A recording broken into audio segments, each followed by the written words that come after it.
ఎవరు ఎలా పని చెయ్యాలి అన్నటువంటిది ఒక ఆస్పెక్ట్, ఏ పని ఎలా జరుగుతుంది అనేది మరొక ఆస్పెక్ట్.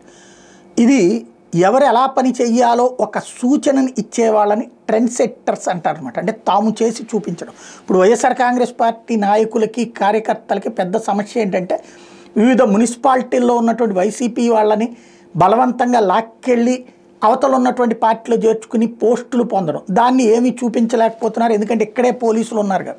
యాజ్ ఫర్ నామ్స్ అయితే దాని మీద కేసు పెట్టాలి, కానీ కేసు పెట్టాక సదరు పోలీసులు కేసు తీసుకోరు, కోర్టులకు వెళ్ళడం, ఇదంతా చేసేటప్పటికి ఈలోపు టర్మ్ కూడా అయిపోతుంది. కాబట్టి అది ఎవరు పట్టించుకోవట్లేదు. కానీ వివిధ విభాగాలు ఉంటాయి. అంటే జనం అడ్డం తిరిగినటువంటి లైక్ తుని కానీ పాలకొండ లాంటి చోట్లను అడ్డం తిరిగారు. అట్లాంటి చోట్ల ఎంత బలవంతం చేసినా వర్కౌట్ కావట్లేదు. 99% ఇంకా గ్రిప్లోనే ఉంది.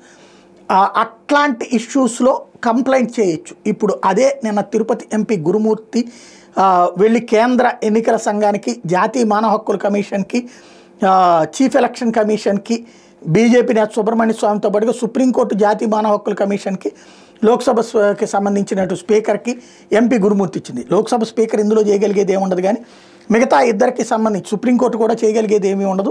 ఇందులో పిటిషన్లు వేస్తే తప్పించి జాతీయ మానవ హక్కుల కమిషన్ అయితే స్పందించడానికి వీలుంటుంది, కానీ అదని జరిగేది కాదు. బట్ ఏం చెయ్యాలి అని ఆలోచించేటటువంటి వాళ్ళకు ఒక దారి చూపెట్టే ప్రయత్నం చేస్తున్నారు.